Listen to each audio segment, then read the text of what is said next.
전쟁이 확산되면 우리는 어떤 준비를 해야 되는가? 뭐 전쟁이 어떻게 되느냐에 대해서는 뭐 제가 계속 다루고 있고 여러 채널들에서 방송에서 많이 다루고 있지 않습니까? 특히 지금 중동 전쟁, 특히 오래 끌고 있는 러시아 우크라이나 전쟁, 아직 이제 아시아에서 일어난 하나의 전쟁, 이 세 개가 이게 남아 있는데 이 전쟁이 확산되면 우리는 어떤 준비를 해야 되느냐? 여러분들은 주식을 하거나 아니면 선물을 하거나 이런 그런 분들은 이 전쟁에 대해서 예민하게 반응하시는 분들이 많아요. 왜냐하면 하루하루 차이가 나니까. 그런데 일반인 분들은 그런 생각을 잘 안 하시더라고요. 전쟁이 뭐 전쟁 나도 일단 내 생활에 직접적인 영향을 안 끼치니까 큰 일이 없다고 생각하는데 전쟁이 확산되면 아니, 지금도 여러분들 생활에 여러 가지 형태로 어떤 문제를 일으키고 있고, 그 원인이 바로 전쟁입니다. 1번은 러시아 우크라이나 전쟁이죠. 1번이 뭐냐면, 일단 밀가루 값이 다 뛰었습니다. 왜냐하면, 우크라이나가 곡창지대잖아요. 우크라이나, 폴란드 이 동네가. 그런데 거기서 밀가루가 전 세계 밀 수출량 중에서 일부분을 차지하고 있는 우크라이나가 못하고 있어요. 그거 뭐 지금 그 농사 짓고 할 시간 없습니다. 그래서 어떻게 됩니까? 밀가루 값이 올라가면서 다른 것도 덩달아 올라가죠. 그리고 유럽이 독일이나 이런 나라들은 그동안 석유 대신 에너지를 싼 값에 러시아로부터 받아 썼었거든요. 근데 그거를 일단 러시아는 그것을 끊을 생각이 없었는데 그거 누가 끊었습니까? 우크라이나 밝혀졌잖아요. 스스로 했잖아요.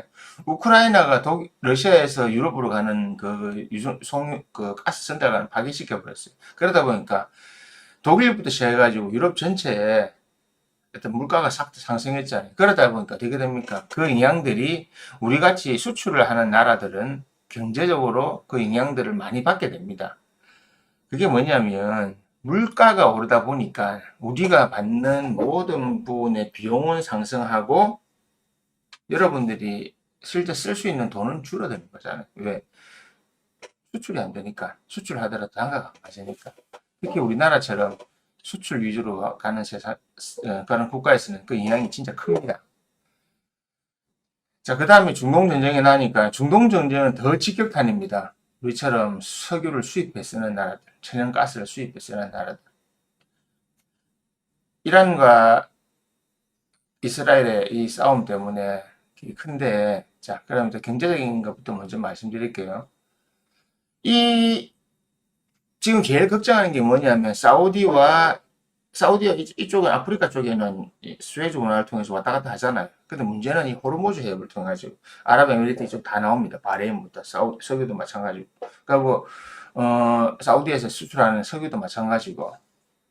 제일 이란도 서로 자충수를 두는 거지 뭐 어쩔 수 없이 호르무즈 해협을 봉쇄해버리면 그냥 간단하게 말씀드릴 거예요. 그냥 오일 쇼크가 오면 여러분들 기름값 올라갑니다. 기름값 올라가면 다 올라가죠. 이제 겨울 앞두고 있는데. 자, 이런 경제적인 문제가 어떻게 발생을 하냐면, 여러분들의 삶을 점점 더 이렇게 쪼그라뜨리는 거죠. 자, 그럼 이 원인이 뭘까요?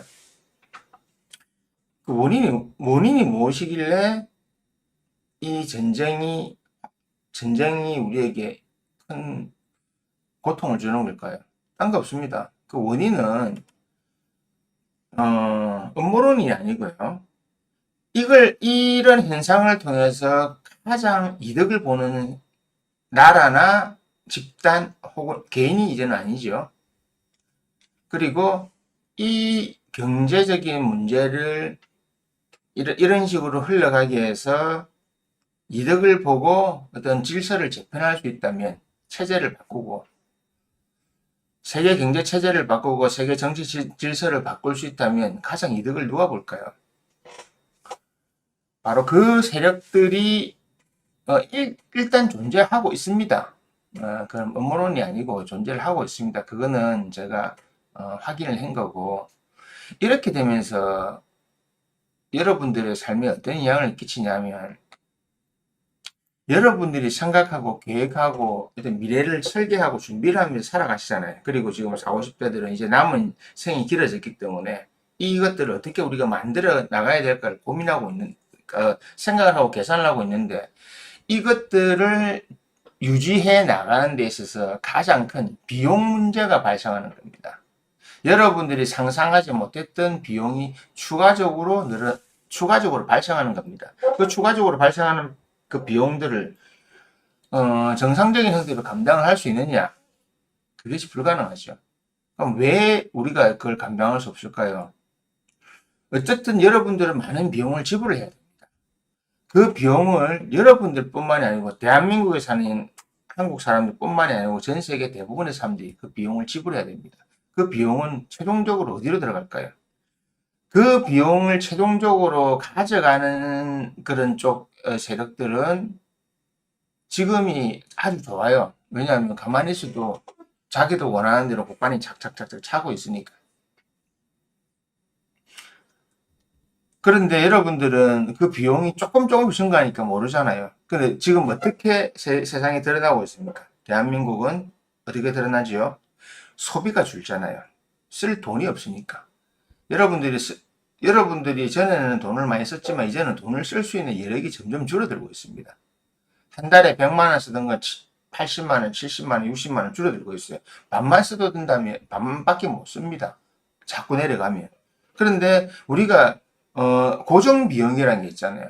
우리가 삶을 살아감에 있어서 뭐 집 빌린 집에 들어가는 거, 차에 들어가는 거, 그리고 결혼해서 자식을 키우는 사람들은 지금 4, 50대들은 기본적으로 애들이 돈이 제일 많이 들어갈 때입니다. 초, 중, 고 올라갈 때마다 돈이 많이 들죠, 그죠? 특히 고등학교 때 돈 엄청나게 들어가죠. 대학교 들어가도 돈 들어갑니다. 대학 졸업시킬 때까지. 왜냐하면 요즘에는 대학교 졸업한다고 취업이 아니잖아요.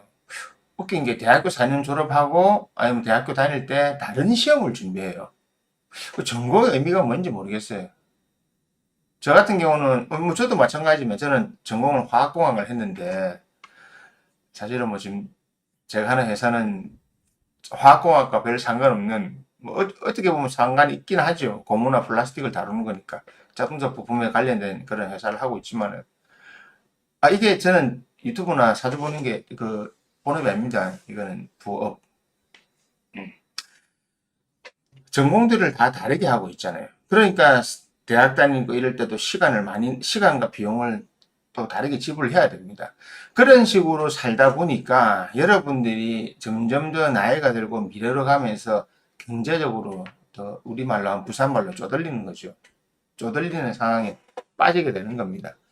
자, 그렇게 된다면 우리는 어떻게 경제적인 준비를 해야 되느냐? 일단 현금을 확보하셔요. 뭐 코인이나 주식이나 이런 걸 달라고 하시는데 그건 하루아침에 진짜 실제로 합니다. 제가 사주를 보잖아요. 사주 볼 때 사람들 그런 이야기 많이 해요. 사주팔자 사주팔자를 봐서 주식을 성공할 수 있는 사람이 있느냐? 있어요.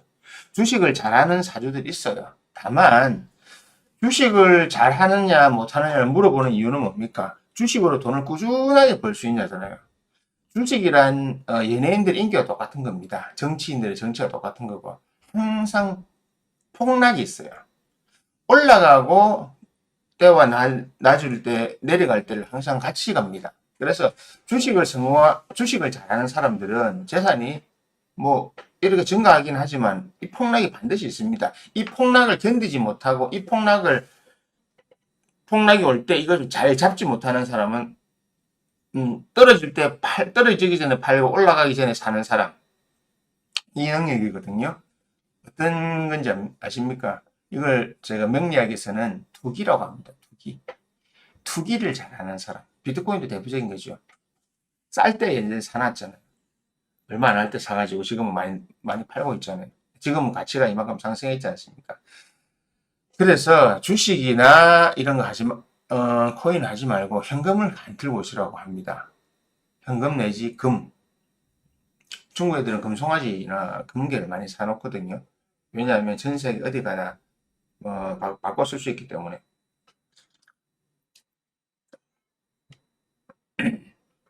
그리고 저 부동산 많이 갖고 있지 마세요. 실제로 한국에서도 지금 많이 보이시잖아요. 일단 뭐냐면 아파트는 오르는데 상가가 안 돼요. 상가 임대가 안 된다고 하는 것은 경제 활동이 일어나지 않는다는 거잖아요. 상가의 매매나 상가의 수익률이 떨어진다고 하는 것은 대부분의 사람들이 경제 활동이 위축됐다는 겁니다. 그런데 상가의 매매나 이런 상가가 위축되어 있는데 아파트만 가격이 상승한다? 왜 비정상적이냐 하면 집에 아파트를 살 때 여러분 현금 주고 다 사는 사람 없잖아요. 다 대출을 받거나 하는 거지. 그 과정들은 다 여러분들이 잘 아실 거고. 그러면 그 고정 비용은 항상 상승합니다. 뭐 금리가 조금 오르락내리락 하는 게 중요한 게 아니고요. 여러분들이 삶을 살아가면서 내가 그 아파트 집을 유지하기 위해서 들어가는 고정 비용이 보통이 아닙니다. 일단 기름값 집을 대출 받아서 내는 대출금부터 시작해가지고 관리비부터 다 오르잖아요. 저희 집도 매년 뭔가 조금씩 올라 있어요. 조금씩 올라 있다 보니까 특히 그 가스값, 도시가스가 조금씩 오르니까. 그 외 기타 등등이 다 오르는 게, 특히 사람 쓰는 거 다 오르거든요. 돈이, 저는 잘 보거든요. 아파트 관리비 내역 중에 인건비가 많이 올라 있어요. 인건비. 왜 그러냐? 사람 쓰는 비용이 올라가잖아요. 그런데 여러분 내 집 마련 자꾸 하시는데 집이라는 개념을 소유라는 개념으로 한국 사람들은 많이 생각해요. 아니 그게 뿌리 박혀 있잖아요. 그러니까 일본이 뭡니까? 내 집이라도 하나 있어야 안 되냐? 나이 들어서 내 집 없으면 서글프다. 그리고 뭐 자주 이사 다니기 힘들다. 집을 소유의 개념이고 주거의 개념을 생각해야 되는데 뭐 그 부분은 뭐 어떻게 뭐 제가 저는 항상 그래 권하고 있지만 바꿀 생각이 대부분 없으신 것 같은데 한마디로 상가가 안 된다고 하면 모든 사람이 쓸 돈이 줄어든다는 겁니다. 그러면 내 아파트를 갖고 집을 갖고 있는 그 당사자도 사실 자기가 쓸 돈이 줄어들고 있다는 거잖아요. 근데 고정 비용은 상승하는 겁니다. 그래서 저는 부동산 투자를 하지 말라고 하거든요. 그리고 대한민국은 인구가 줄고 있잖아요. 내가 지금 사놓은 부동산이 10년, 20년 후에 팔릴 것이냐. 저 지금 미나노타리에 부산에 보면 지금 미나노타리라는 데 있는데 제 산에 보면 쫙 아파트들 쫙 있어요. 제 라인에 보면 산 쪽이 쫙 올라가 있는데 제가 예언처럼 하는 말이 있습니다.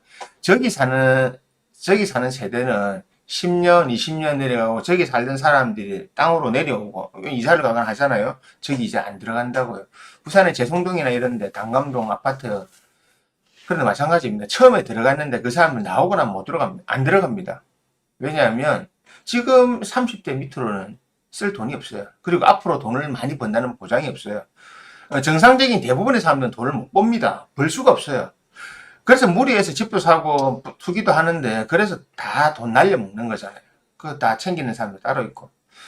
그러니까 그런 집들을 이제는 살 수가 사서 소유하고 그 집에 거주할 사람이 없는 겁니다. 간단하잖아요. 이제는 40평대 아파트에는 살 사람이 없습니다. 들어가 살 사람이 없잖아요. 물론 뭐 그런 사람이 좀 나 둘이 사는데 넓은 데 살래. 예. 그럼 하면 되지요. 근데 그 정도면 아시죠? 그 집 관리인들 둬야 되는 거. 집 안에. 지금도 있잖아. 하우스키퍼들 일하러 오는 사람들.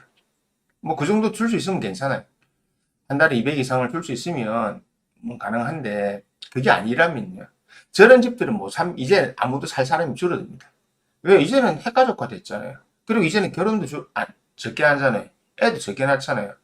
지금 맞는 거는 20평 내외, 20평에 30평짜리의 아파트들 아니면 그런 주거 공간들이 지금의 인구 구조나 생활 구조에 제일 잘 맞는 겁니다. 근데 그런 것들은 어디에 지어지느냐? 제가 늘 이야기하는 도심 중심에 지어집니다. 그리고 차를 가지고 있거나 어쨌든 가도 왔다 갔다 하는 비용이 많이 들거든요. 그거를 운용하는 비용이 많이 드니까 그런 쪽에 잘 안 갈라 그래요. 왜냐하면 그쪽에 사람이 없다 보니까 기초 생활 시설도 부족하고 특히 힘든 게 애들을 키울 때 학교 다니는 게 너무 어려워요. 삶에 있다 보니. 그러다 보니까 서울도 마찬가지고 부산도 점점점 이제 비면 안 들어가는 겁니다. 들어갈 수가 없죠. 누가 들어가겠습니까? 그렇기 때문에 아파트나 이런 거를 투자를 하지 말라고 하는 거예요. 부동산 투자하지 마세요. 그건 간단한 겁니다. 아주. 내 집 마련하는 건 좋은데 그 내 집 마련을 하기 위해서 10년, 20년, 30년 가까이 고통스럽게 지금 대출 받는 거 다 20년 이상이잖아요. 10년은 기본이잖아요. 몇 억씩 뭐 7, 8억을 어쩌다 10억 가까이 다 받던데 어떻게 다 갚을란지 모르겠습니다. 여러분 그러면 그걸 지금의 경제 상황이 나아지느냐? 나아지는 절대 않습니다. 저는 옛날부터 얘기하지만 대한민국의 경제 상황은 다음 정권까지 더 내려갑니다. 내려갈 수밖에 없어요. 아직 대한민국은 풀어야 되는 문제가 있는데 뭐 윤석열이 잘한다 못한다 떠나서 지금 대한민국이 망해가는 시점에 있어서 가장 적절한 대통령입니다. 제가 제 주위 사람들은 알지만 제가 대통령 선거할 때 두 가지를 이야기했습니다. 뭐 제가 블로그에 적어놓은 것도 있는데 윤석열이든 이재명이든 뭐 좌우를 떠나서 이 사람의 능력치를 떠나서 누가 돼도 대한민국은 망한다. 다만 망하는 과정이다. 어떻게? 10층에서 굴러 떨어지는데 계단으로 이재명이 되면 그냥 굴러 떨어질 거다. 계속 쿵탕쿵탕쿵탕 하면서 계단으로 계속 굴러 떨어질 거다. 윤석열이 되면 번지점프한다. 바로 급락한다. 실적으로 그렇잖아요. 그때 제가 했던 말이 그겁니다. 무엇을 상상하든 그 이상을 보게 될 것이다. 자, 그 다음에 윤석열이 끝나고 다음 대통령은 어떻게 될까요? 다음 정권도 마찬가지입니다. 왜? 앞에서 사고 치는 게 많기 때문에 수습이 안 됩니다. 그리고 대한민국에 주역으로 우리 대한민국에 국군이 있는데 국군은 아직 멀었습니다. 제가 예전에 책에 블로그 적어놓은 것도 있지만 아직까지 안 먹힙니다. 이게 지금 힘들다고요? 아니, 그 이상이 더 남아 있습니다. 더 내려갈게. 이런 상황에서 우리는 지금 최소 8년 정도, 아직 그 정권이 그 다음 정권까지 치면 그 정도 남았잖아요. 거의 10년 가까운 세월을 지금보다 더 못한 상황에서 버텨나가야 됩니다. 저는 그걸 알기 때문에 저나 제 주위에 제 가족들이나 그런 쪽으로, 해나가고 있어요. 재산 운용이나 삶을 살아가는 방식들. 그게 지금 오늘 제가 말씀드린 내용입니다. 현금 가지고 계세요. 현금화시켜서 현금을 조금씩 쓰면서 현금을 가지고 계세요. 현금에는 뭐 달러, 에나 다 포함되겠죠. 위안화만 사지 말고 위안화는 골치 아픕니다. 사지 마세요. 현금을 가지고 계셔야 됩니다. 왜 현금을 가지고 있어야 되냐면 이제는 부동산이나 기타 등 그건 뭐 유튜브 많이 나오잖아요. 서울의 공실, 부산의 공실. 여러분들이 어느 도시에 살고 계시든 여러분들이 살고 계신 도시의 중심가에 나가보십시오. 우리가 말하는 소위 시내라고 하는 중심가. 성업을 하고 있는 가게와 임대를 내놓은 가게가 대부분 임대가 많습니다. 부산도 마찬가지입니다. 서면, 남포동, 이런 연산동. 서면에도 이만큼 돼 있는데 점포 이쪽 말고 나머지는 임대. 서면 중심가도 뭐 그렇습니다. 연산동 중심가, 부산대 학교 앞 이렇게 돼 있고 남포동 뭐 아시는 분 아시지만 가보면 엉망돼 있습니다. 이게 나아지지 않습니다. 제가 이거는 겁을 주고 하는 게 아니고 현실입니다. 자, 경제학적으로는 제가 뭐 다른 분들의 자료가 있으니까 저는 간단하게 말씀드리고 경제학적으로는 뭐 왜 그렇게 되는가 말씀드리는데 우주의 에너지가 돌아가고 이 주역이라는 걸 통해 세상이 어떻게 변해가느냐 이 관점에서 볼 때는 이것은 나아지지 않습니다. 왜냐하면 나아지면 안 되거든요. 완전히 망한 다음에라야 새로운 것이 나옵니다. 지금 주역의 시대는 모든 앞에 질서가 완전히 망하고 새로운 게 나오는 시대입니다. 그래서 사실은 전쟁도 나는 거고, 병을 한번 돌았잖아요. 사실 3년 동안. 옛날에 연세 많은 전 세계를 휩쓰는 대병겁이 이미 또 한번 돌았잖아요. 코로나라는 걸 통해가지고. 전 세계가 3년 동안 셧다운 됐었어요. 정말 백신에 이거 없었으면 더 많이 죽었겠죠. 그때도 많이 죽었잖아요. 병은 지나갔어요. 이제 남은 건 전쟁입니다. 전쟁. 이 전쟁을 통해서 세계 질서를 재편하는데 자 코로나 이전과 이후의 경제제도 많이 바뀌었잖아요. 여러분들 삶을 살아가는 방식이 바뀌었습니다. 이걸 한 번 더 완전 매조 짓는 게 이제 전쟁들입니다. 세 군데에서 일어날 전쟁. 거기에는 하나는 한국이 포함되거든요. 한국이 그 이항권에 직격탄을 들어가거든요. 러시아, 우크라이나 전쟁에 우린 직격탄, 이제 간접으로 한 대 맞았어요. 지금 중동 전쟁이 이란하고 이스라엘은 싸울 수밖에 없습니다.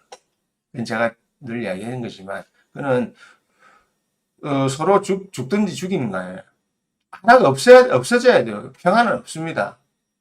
그는 평화가 일어날 수 없는 겁니다. 그리고 아시아에서 난 전쟁, 이 전쟁 이제 이게 마지막인데 이것들이 한번 겹치고 나면 여러분들의 삶은 그러니까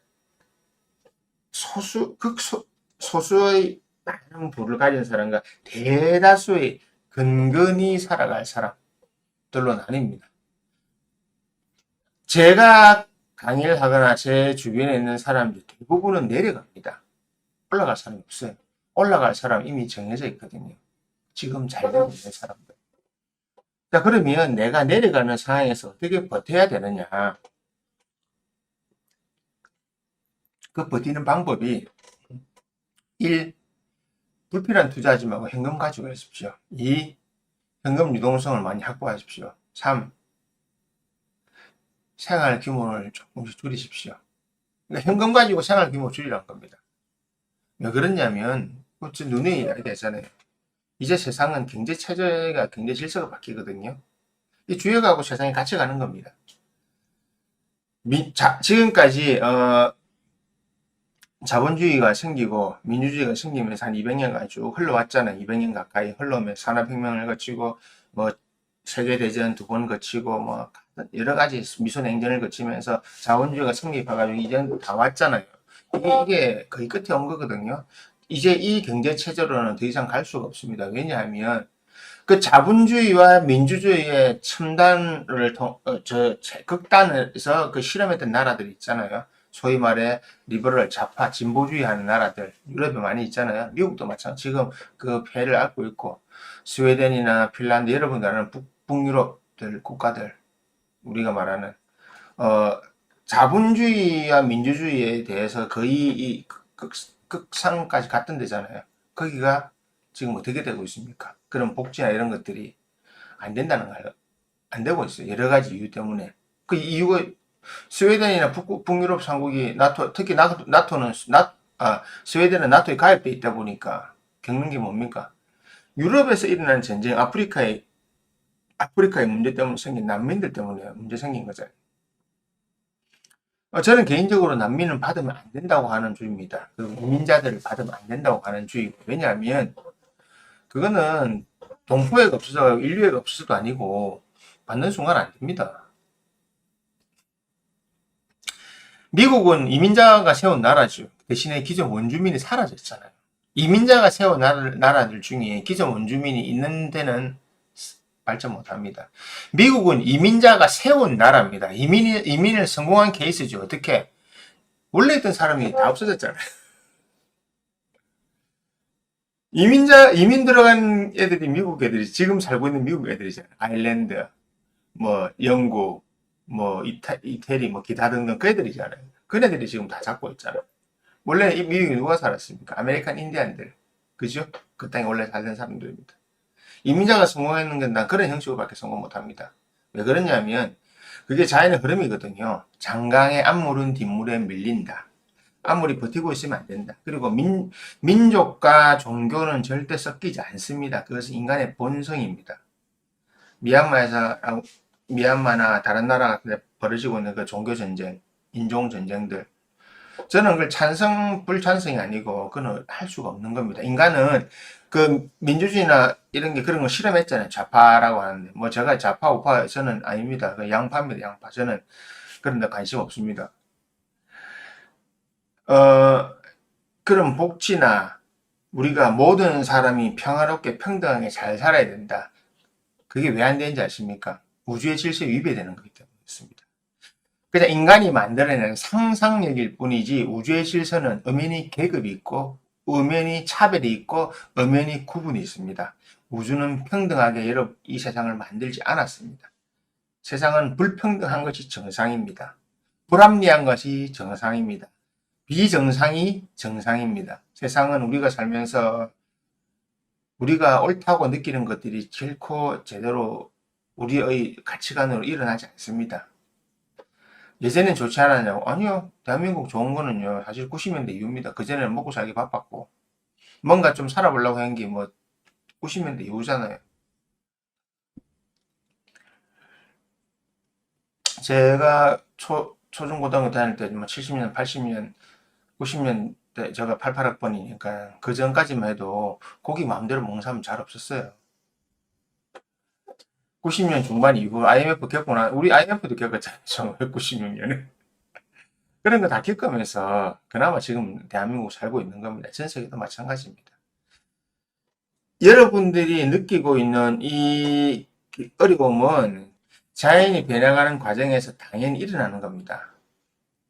그러니까 비정상이고 불합리하고 불평등하고 차별이 존재하는 것이 정상적인 사회입니다. 앞으로 오는 사회는 어떤 사회냐? 그것이 좀 더 세밀화되고 고착화됩니다. 여러분들 민주주의가 여러분들의 삶을 어떻게 바꿔놨습니까? 마음대로 할 수 있게 바꿔놨잖아요. 그러니까 뭡니까? 좋은 것도 이만큼, 나쁜 것도 이만큼. 저는 기본적으로 민주주의 뭐 좋지요. 네. 저는 제가 좋아하는 뭐 정치 제도로 말하면 이제 능력주의입니다. 능력 있고 힘센 놈이 다 가져가, 많이 가져가게. 왜? 그럼 나머지는 어떻게 자기 팔자 다 떼야지. 능력 없이 태어났는데 어떡합니까? 그걸 왜 도와줘야 됩니까? 자연의 질서가 그런 게 아닙니다. 냉정하게 들릴지 모르겠지만 저는 자연의 질서를 더 중요하게 생각하는 거고요. 그래서 인간이 여러 가지 실험을 했지만 이제 성공 못 했잖아요.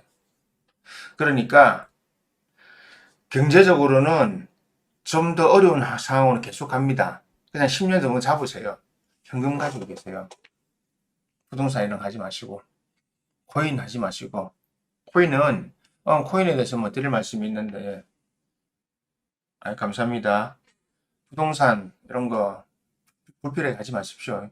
그리고 코인은요, 비트코인 2,500만 개 만들어져 가지고 소유주 다 있습니다. 누군가가 안 내놓으면 안 됩니다. 요번에 한 6만 개 풀렸죠. 권도영이 풀었는데 그 누가 다 가져갔습니다. 미국이 다 가져갔습니다. 그러니까 그는 어차피 가져올 수 없어요. 왜? 가지고 온 사람이 절대 안 팝니다. 지금 뭐 만 달러 이미 넘어갔는데 앞으로 20만 달러가 하나당 20만 달러 간다는 사람이 있는. 그래서 뭐 하여튼 계속 올라갑니다. 주식 여러분들이 주식을 해서 성공하려고 하면 작전 세력을 끼고 있거나 돈이 많아야 됩니다. 그죠? 다, 이 주식 하시면 다 알잖아요. 그러니까, 이제는 그냥 정해진 부자들은 그 부가 자꾸 팽창하는 겁니다. 지금 세계 10대 부자들 돈 다 모으면 어지간한 나라 다 살 수 있습니다. 사실 지금 일론 머스크가 갖고 있는 세계 1등 부자는요, 좀 안 좋은 나라를 GDP 넘어가요. 그죠? 금단위가 되잖아요. 안 속하는 부자들도 있지만. 이제 이 빈부격차는 줄어들지 않습니다. 더 늘어납니다. 여러분들이 부자로 갈 거냐, 빈쪽으로 갈 거냐, 빈자로 갈 거냐, 이 결정을 여러분들이 삶이 결정하는 거라고요. 대부분 밑으로 갈 겁니다. 왜? 여기 이제는 소수거든요. 지금부터 압축돼 더 소수로 가거든요. 그러면 여기에 붙어서 이렇게 우리가 여기도 운영하는 뭐가 있어야 되잖아요. 이쪽에 산업에 붙어 있을 거냐? 그럼 밑으로 가야 됩니다. 그게 제가 좋아하는 송길영 작가가 말한 근근히 살아가는 겁니다. 그리고 앞으로는 하나해가 먹고 살기 힘들어요. 왜냐하면 모든 시스템이 정규직 시스템으로 안 가니까. 그러니까 경제적으로는 여러분이 현금 확보해야 됩니다. 둘째, 잊지 마세요. 현금 확보가 저는 제일 중요하다고 생각합니다.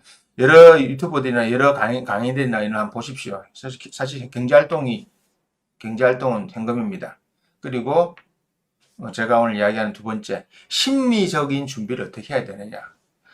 욕심을 버리세요.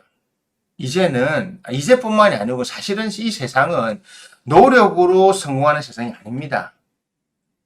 노력은 능력 있는 자가 당연스럽게 하는 행동입니다. 노력으로 세상은 절대 변하거나 노력으로 절대 성공하지 않습니다. 능력 있는 자가 노력을 하는 걸 두려워해야 됩니다. 가만히 있어도 돈을 많이 버는 놈이 노력을 하니까 더 많이 벌지요. 제 주위에 지금 장사나 사업을 하는 친구들 보면 잘 되는 친구들은 안 그래도 능력이 많은 놈들이 노력도 더 해요. 저하고 만나거나 통화하거나 할 때 항상 형님 이런 아이디어 어떻습니까? 좋네. 계속 그 생각이에요. 어떻게든 발전하고 어떻게 하는데. 서울도 마찬가지고 부산도 마찬가지고. 제가 대만에 있는 지인들 만나보면 대만 사람들은요. 대만에 부자도 많거든요. 중화권에 부자들이 많아요. 그 사람들은 항상 돈을 어떻게 더 잘 불릴 수 있을까에 대해서 긍정적인 노력을 항상 많이 해요. 이제는 개천에서 용나지 않습니다. 그죠? 개천에서 용나는 세상 아닙니다. 한국은행 은행장이 뭐 오죽했으면 코트제를 하지 않겠습니까? 서울대 입학하는 거. 왜? 이제는 지방에 있는 학교에서 서울대 못 가거든요. 왜? 진짜 가오면 콩나듯이 들어가고, 저 뭐 서울에서 다 가잖아요. 그것도 강남권은 쫙. 이미 스케줄이 나 있어요. 초, 중, 고, 대학까지 쫙. 그래서 오죽했으면 강남권에 있는 사람들이 서울대학 입학하는 거를 줄이자고 국가에서, 법적으로 하자고 하겠습니까? 우리나라뿐만이 아니면 다른 나라 다 마찬가지입니다. 그러니까 제가 욕심을 줄이라고 하는 이유는 간단합니다. 기대를 하지 마세요. 그냥 정말 현실을 어떻게 잘 사실까를 생각하세요. 저는 사주를 공부한 사람이고 사주를 보는 사람이잖아요. 그래서 저는 그냥 있는 그대로 이야기해 줍니다. 당신은 뭐 어느 정도, 제가 재산이 100억 밑에 되는 사람은 재산 규모 말 안 해줍니다. 말해 뭐합니까? 뭐 20, 30억 되는 사람 재산을 어떻게 가집니까? 적당히 살 수 있다고. 말할 필요 있습니까? 100억, 몇백억 되는 사람들은 당신 재산은 몇백억 정도 버릴 수 있다. 그리고 지금 이 상태인데 어떻게 하면 된다. 그 정도라야 되는 건데, 그 중간은 어중간한 겁니다. 재산 30억인데 아파트 사는데 아파트에 한 10억 들어가 있고, 부동산 갖고 있고, 현금, 당신 현금 없잖아. 그래 되거든요. 사주 명리학은 노력의 학문이 아닙니다. 사주 명리학은요, 당신이 가지고 있는 능력을 어떻게 잘 쓸 수 있냐를 알려드린 겁니다. 제가 사주 봐주신, 저한테 사주를 보신 분들은 아시겠지만, 저 정확하게 그걸 이야기해 줍니다. 당신이 잘할 수 있는 거, 당신이 절대 하면 안 되는 거. 저는 답을 말해 주거든요. 그럼 그래 말한다고요. 선생님이 말하는 게 답이 맞습니까? 시간 지나보세요. 맞으면 또 오시겠죠. 틀리면요. 에이, 저 사람 틀렸다고. 근데 제가 이야기의 몇 가지 툴 안에서 여러분들 살고 있습니다. 그럼 제가 능력자냐? 사주 보는 데서 능력이 있습니다. 저는 공부를 오래 했고, 저는 그쪽으로 공부도 했고, 좋은 선생님들을 만났고, 제가 그런데, 재능을 갖고 있으니까요. 그렇기 때문에 저는 제 재능을 활용해서 제 능력을 활용해가지고 하는 거고, 지금도 공부하고 있고요. 왜냐하면 새로운 경제 처지나 새로운 사람들이 많이 나오기 때문에 예전과 다르게 직업을 보는 관점이 많이 변했거든요. 그걸 계속 시류에 따라가줘야 됩니다. 세상이 그렇게 변해가니까 직업 변화 속도도 달라져. 그래서 제가 요즘 항상 하는 이야기 있지 않습니까? 옛날과 같은 재관 필요 없다. 이제는 상관생재가 좋다. 자본주의니까 앞으로는 건 더 합니다. 식상재라고 하는 글자가 식신상관이라고 하는 게 전 영어로 툴, 어빌리티라고 하거든요. 능력입니다. 능력. 뭐 하는 능력? 생재, 돈을 만들어내는 능력. 자본주의 사회 제일 좋은 게 뭡니까? 돈 만들어내는 능력이잖아요. 그런 사람 뭡니까? 사업, 장사를 시작해서 사업으로 가는 거죠. 차리는 거죠. 자영업. 자영업자가 성공하는 겁니다. 스티브 잡스도 자영업자고요. 뭐 다 자영업자입니다. 그죠? 젠슨 왕, 요즘 여러분 아는 모든 부자들 자영업자입니다. 월마트도 마찬가지고. 월급 받는 생활 별로 안 해봤습니다. 뭐 대충 해가 본인들이 다 했습니다. 자영업자, 스스로 일을 시작해서 돈을 벌이는 사람들입니다. 그러니까 여러분들이 자영업의 능력을 가지고 있으면 그 능력을 쓰십시오. 안 그러면 불필요한 노력하지 마세요. 부를 누리기 위해서 무리한 수를 쓰지 마시고 심리적으로 자신의 환경을 알고 자신의 마음을 그대로, 자신이 쓸 수 있는 능력을 그대로 쓰고 거기에 대해서 괴로워하거나 힘들어하지 마세요. 그게 욕심 부리다가 고통받는 거지 않습니까? 하지 마세요. 그래서 제가 욕심 좀 줄이시라고요. 그게 편한 겁니다. 어젠가 아랫께네요. 뭐 한의원하는 후배가 있는데 같이 밥 먹다가 뭐 이야기가 나와가지고 그래갖고 형님 요즘 제가 요즘 호흡하고 하니까 몸이 더 좋아진 것 같아요. 언제 알았나? 그래 명상하라 했잖아요. 명상이 좋은 걸 겪어보니 알아요. 전부 다 자기들이 겪고 나면 제가 항상 명상해라, 호흡법을 수련해라. 호흡법을 해라. 호흡을 하고 하루하루 새로 관조해라. 늘 말하는데 잘 안 들어요. 왜 안 듣냐면 겪어야 알아요. 자기가 힘들고 뭐 겪으면 그때 다 온다니까요. 그래서 욕심 부리지 마시고 자신의 능력에 맞는 생활만 하시면서 지내시면 됩니다. 심리적으로 그게 제일 중요합니다. 욕심을 안 부린다고 하는 것은 간단한 겁니다. 노력을 안 하면 됩니다. 왜냐고요? 불필요한 노력을 여러분들 하잖아요. 왜? 아파트 살려고 그러면 주식 하려면 계속 보잖아요. 근데 나는 왜 항상 안 되지? 근데 더 배워야 되니까 어디 가서 배우고 어디 가서 뭐 듣고 어디 가서 강의 듣고 계속 하잖아요. 그 비용 계속 나가요. 그 비용 솔솔하게 나가요. 근데 몰라요, 여러분들은. 성공했습니까? 누가 성공합니까? 그 강의하는 사람들 성공하죠. 그러니까 이미 그 강의를 들으러 가야 된다고 생각하면요. 안 된다는 겁니다. 능력이 없다는 겁니다. 공부는 20대 하는 거지 지나서 하는 게 아닙니다. 제가 30 넘어가지고 자격증 따고 뭐 하고 하는 사람 다 쓸 때부터 한 이유가 그겁니다. 여러분들은 공부가 노력이잖아요. 차로 책도 봐야 되고 노력에서 성공하는 것 같으면 세상 다 바뀌게요. 왜 능력 있는 사람을 못 따라가냐고요? 그 사람들이 노력 더 하거든요. 예를 들어서 마이클 조단 같은 경우 제일 먼저 나오고 제일 늦게 가고 운동도 제일 열심히 해. 능력이 안 그래도 좋은데. 코비 브라이언트, 메시, 호나우도 아시잖아요. 자기 몸 관리 어떻게 하는지. 그러니까 돈을 버리는 겁니다. 잘 되는 그러니까 그런 천재들의 능력을 가진 사람들 중에 노력을 안 하면 대부분 반짝떴다 살아지는데 대충 먹고 다 살고 있어요. 가수들, 뭐 가수를 해도, 고글수도 자기는 뭐 대충 먹고 다 살아요. 근데 그 대충 먹고 사는 것이 남들보다 많다는 겁니다. 잘 되는 사람이 노력 더 많이 합니다. 능력 있는 사람이 노력을 더 많이 한다고요. 능력 없는 사람이 하는 노력보다 능력 있는 사람이 하는 노력이 왜 무서운지 아십니까? 제대로 된 노력을 하거든요. 자신이 무엇을 해야 할지 알고 제대로 된 노력을 하거든요. 오타니가 했던 유명한 그 사진 찾아보면 있습니다. 만트라 법칙을 딱 해가지고 자신 이 8개 쫙쫙 나가는 이만한 그래프가 있어요. 만트라. 그러니까 뭐 해가지고 쫙쫙 가는 게 있어요. 오타니가 쓰레기 줍는 이유도 그겁니다. 그 안에 자기가 해놨어요. 그거를 어릴 때 만들어요. 그 중학교, 고등학교 때 만들었을 겁니다. 아직도 지키고 있어요. 1조 원의 사나이가 그냥 되는 게 아닙니다. 능력이 있잖아요. 저는 처음에 오타니 봤을 때 아시아 사람 아닌 줄 알았어요. 체격이, 메이저리그, 미국 애들보다 더 커요. 어지간한 메이저리그보다. 그런데 다 잘해. 그죠? 투타를 다 잘하잖아요. 50 홈런, 50 도루, 뭐, 투수도 잘하고. 재활 끝나가지고 나와가지고, 진짜, 뭐, 사이언상 받고, 뭐, 홈런을 하고, 뭐, 도루도 하고, 뭐, 다성황되고 이러면 와, 그거 전무후무합니다. 자, 보세요. 이게 노력입니까? 능력입니까? 능력입니다. 그걸 받아들이시라고요. 그게 속편합니다. 노력하지 마세요. 왜 하지 말라냐고요? 능력 없는 자가 하는 노력은 헛된 노력입니다. 의미는 있겠죠. 아, 나 노력했어. 세상은요, 3등 기억 안 합니다. 3등은 누구나 할 수 있잖아요. 왜? 우승자는 정해져 있으니까. 나머지는 2등, 3등 의미 없습니다. 메달 색깔이 중요하지 않다. 노력이 중요하다. 아니요. 저는 메달 색깔이 중요하다고 정확하게 말합니다. 금메달 따려고 하는 거지. 금메달 뭐. 지 능력이 부족해진 거잖아요. 어떻게든 지 능력이 부족했기 때문에 준비생에서 떨어져 동메달 된 거잖아요. 동메달 2개씩 같이 받는데 그 무슨 의미 있습니까? 금메달과 돈이 다르잖아요. 근데 자꾸 세상은 능력으로 돌아갑니다. 노력으로 돌아가는 게 아니고.